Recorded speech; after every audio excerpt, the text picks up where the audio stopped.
Hello tout le monde! Vous êtes tanné de vous faire dire de faire de l'exercice ou de manger bien pour prendre soin de vous. Vous savez que c'est quelque chose qui est important, mais vous avez l'impression que c'est plus gros que ça, puis que on a tendance à simplifier la chose beaucoup, beaucoup. Vous auriez raison si vous pensez ça. Donc, le sujet de la vidéo aujourd'hui, c'est vraiment aller plus en profondeur dans qu'est-ce que ça veut dire de prendre soin de soi, de sa santé physique, de sa santé mentale. Donc, c'est pas juste de bien dormir, de bien manger, puis de faire de l'exercice qu'on vous répète tout le temps, tout le temps, tout le temps. Donc, pour commencer, mon nom, c'est Stéphanie, et puis moi, je suis intervenante sociale depuis maintenant 23 ans, depuis 1997, au niveau du bien-être et de la santé mentale, justement.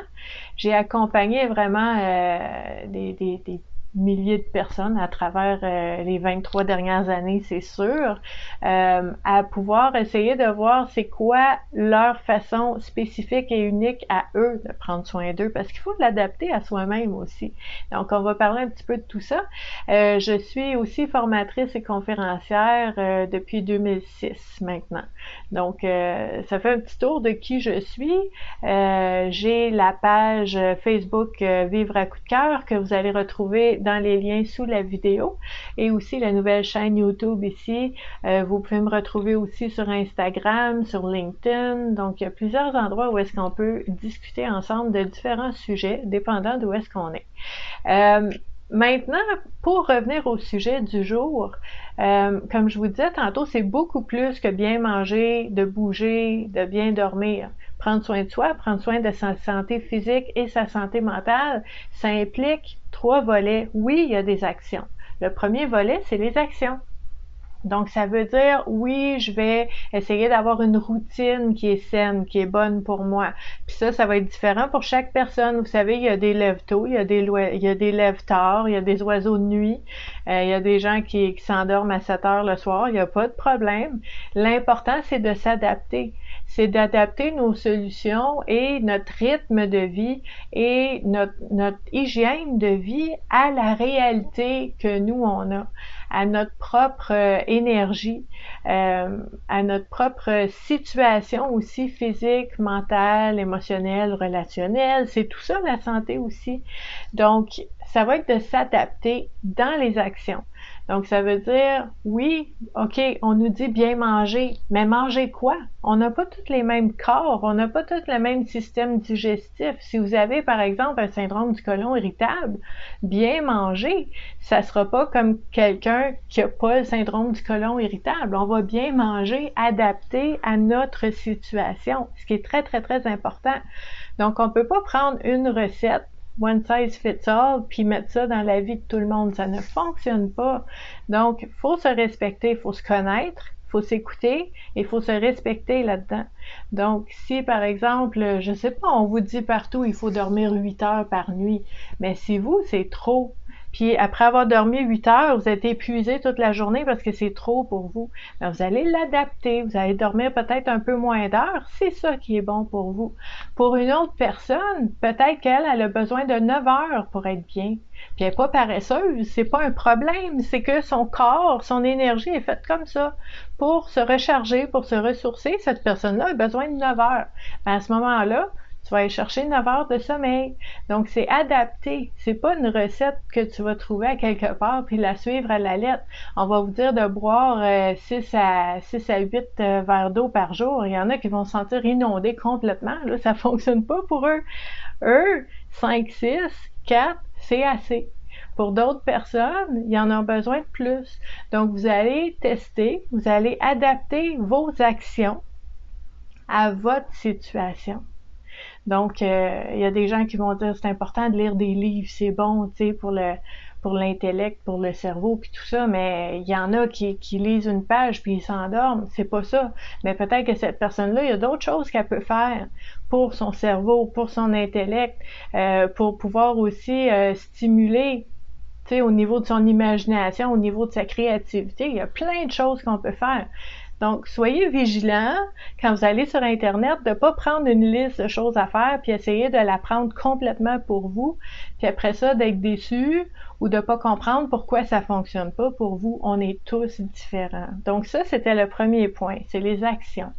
Le deuxième point dont on ne vous parle pas souvent au niveau d'une bonne hygiène de vie, santé physique, santé mentale, c'est au niveau de votre contribution.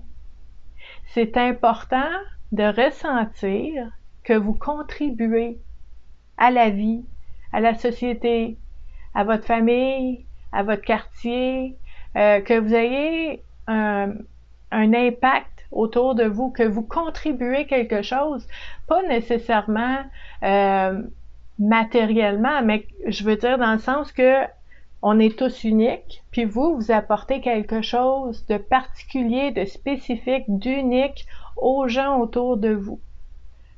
Puis que si vous l'offrez pas, ben il va manquer quelque chose aux gens autour de vous, à votre quartier, à votre ville, à votre famille, à la société, à votre communauté. Donc, c'est de trouver ce qu'on a en soi. Moi, j'appelle ça le meilleur de soi. Ce que vous avez de plus beau en vous, ben, il n'est pas là pour le protéger, le cacher, puis essayer de le garder pour soi le plus possible. Le plus beau qui est en nous est là pour être partagé, pour être donné, pour être offert. Si on le garde pour nous, c'est gaspillé, puis ça va pourrir en dedans, là. OK? Donc, la contribution, c'est ça aussi. C'est de savoir c'est quoi mes qualités, mes forces, mes compétences, mes talents, mes aptitudes, et ne pas les garder pour moi. Ils sont là pour les donner aux gens autour de moi. Et ce sentiment de contribution-là, ce que ça fait, c'est que ça donne du sens à votre vie. Puis là, on parle estime de soi, confiance en soi, affirmation de qui je suis, affirmation de soi. Ça emporte plein de belles choses, le fait d'avoir le sentiment de contribuer à la vie autour de moi. Ça, c'est une autre façon qu'on peut prendre soin de notre santé physique et mentale et notre hygiène de vie en soyant certain à tous les jours d'offrir votre contribution aux gens autour de vous. C'est super important pour la santé, ça, puis on n'en parle pas assez souvent. Le troisième point dont on ne parle pas assez souvent aussi au niveau de votre hygiène de vie et de votre santé physique et mentale, c'est la qualité de vos relations. Parce que l'être humain, c'est un être social. On n'est pas fait pour vivre dans une grotte toute seule. C'est sûr que, je vous dirais, même moi, en tant que personne plutôt introvertie, j'ai besoin de mes moments dans ma grotte, on l'a dit tantôt, d'être seule, de recharger les batteries, oui, mais on est quand même des êtres sociaux, on est des êtres qui vivent en communauté, on est ensemble. Donc, c'est pas de dire que je dois avoir des gens autour de moi à tout prix, tout le temps, non. Je peux recharger mes batteries, je peux prendre le temps d'être seule pour me ressourcer, il n'y a pas de problème avec ça. Ce qu'on veut s'assurer de faire, c'est s'assurer qu'autour de moi, il y a des personnes qui sont saines pour moi. OK? C'est pas n'importe qui, n'importe quand, n'importe comment. C'est s'assurer dans mes relations que j'ai des personnes saines pour moi, qui sont là, qui sont sincères, qui sont bienveillantes, qui sont vraies, authentiques et qui apportent quelque chose de sain dans ma vie. Donc, ça va être important au niveau de la santé physique, la santé mentale, d'être sûr que nos relations sont saines autour de soi, qu'il y a des gens autour de nous, qu'on n'est pas isolés, et que les gens qui sont autour de nous, ce soient des personnes saines pour nous. Là, j'entends des gens dire, ben moi, j'ai personne autour de moi, puis je sais pas si je vais en trouver un jour. C'est possible qu'en ce moment, ce soit difficile, que vous viviez quelque chose de difficile, peut-être au niveau de vos relations, puis que vous sentez que vous n'êtes pas très bien entouré en ce moment. Mais je vous dirais à ce moment-là, si c'est votre cas, est-ce que, je vous pose la question, est-ce que ce serait possible pour vous, vous-même, d'être cette personne-là pour quelqu'un d'autre? Si on peut pas le trouver autour de nous, pour nous, est-ce que nous, on peut l'être pour quelqu'un d'autre? C'est déjà ça. Puis vous savez, peut-être le sujet d'une autre vidéo, on attire ce qu'on est, puis on attire ce qu'on offre. Donc, si vous êtes cette personne-là pour quelqu'un d'autre, peut-être que quelqu'un d'autre va vouloir être cette personne-là pour vous. Donc, en résumé, j'ai envie de vous dire que prendre soin de soi, de sa santé physique, de sa santé mentale, son hygiène de vie, c'est beaucoup plus que de faire certains gestes, certaines actions dont on parle toujours à différents endroits. C'est vraiment, vraiment de vous assurer que votre vie a du sens. OK? Que vous faites des choses qui ont du sens pour vous, vous avez l'impression de contribuer dans vos actions aussi, que ça vous ressemble, que ce soit adapté à vous, que vous prenez pas une liste de choses toutes faites puis dire ben je vais faire ça parce que ça a l'air de fonctionner pour tout le monde. Il faut que ce soit adapté à vous, c'est très important.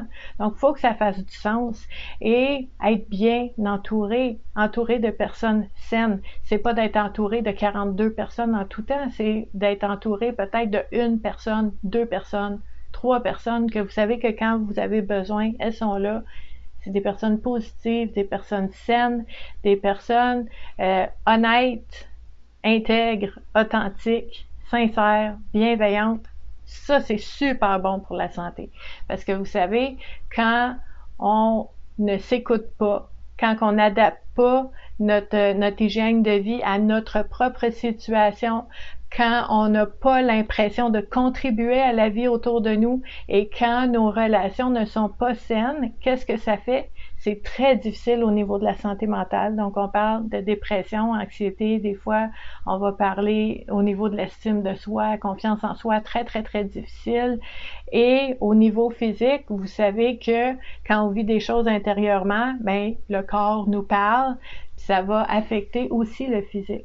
Donc, c'est très, très, très important d'aller chercher ces 3 éléments-là au niveau de l'hygiène de vie pour favoriser votre santé physique et mentale, les bonnes actions pour vous, adaptées à vous au bon moment, votre sentiment de contribution, que votre vie fait du sens et que vous sentez que vous pouvez contribuer dans votre vie autour de vous et vos relations saines et de qualité.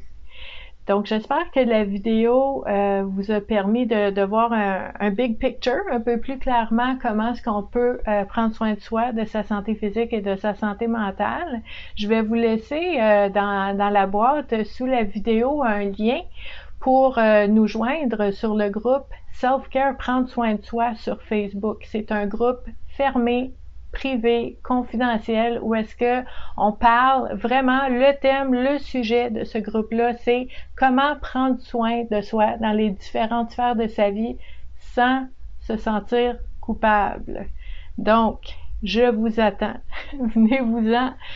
Il va y avoir 3 questions à répondre et ensuite de ça, je pourrai vous approuver dans le groupe et vous allez pouvoir commencer à discuter de ce sujet tellement important avec les autres membres qui sont dans le groupe. Merci beaucoup d'avoir été là et je vous dis à la prochaine. Bye bye!